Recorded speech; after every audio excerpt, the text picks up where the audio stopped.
9,4 sekundės lieka iki ketvirtojo kėlinio pabaigos.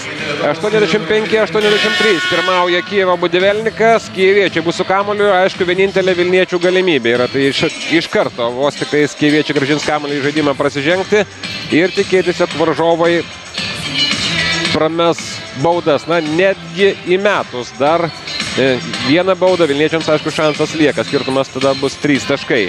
Jeigu varžovai mes abi baudas, faktiškai Vilniečiams įsigelbėti vilčių šiose rungtynėse beveik ir neliks. Ar pavyks pirmiausia prasižengti ir prieš ką bus prasižengta, o nespėja išmesti kamulio dabar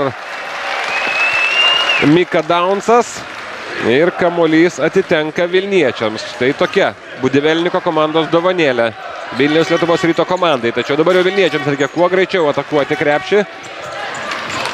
Babrausko tolimas metimas, taiklus Babrausko metimas ir likus žaisti 80 sekundės. Vilniečiai persveria rezultatą savo komandos naudai 86-85. Tačiau dar lieka 80 sekundės iki ketvirto kėlinio pabaigos. Ir atrodo minutės pertraukėlė, kurios prašo Kijevo komandos treneriai.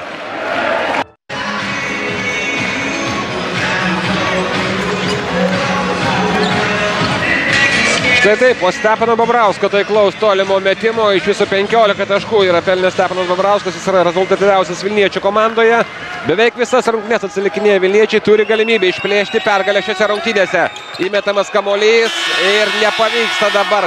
Puikiai buvo perduotas kamuolys po krepšiu Mikai Daunsui, tačiau šis nesugebėjo jo nukreipti į krepšį, o tai reiškia, jog šias rungtynes rezultatu 86-85 laimi Vilniaus Lietuvos Ryto komanda. Stepanas Babrauskas šiose rungtynėse pelnė 15 taškų. Aišku, auksinis buvo jo tas paskutinis tritaškis metimas, persvers rezultatą Vilniaus komandos naudai, likus žaisti 80 sekundės. Taigi Stepanas Babrauskas 15 taškų, po 11 taškų pelnė Martynas Gecevičius, Glinedakis ir Palacijos. Ir Vilniaus komanda nuo pergalės pradeda šį turnyrą.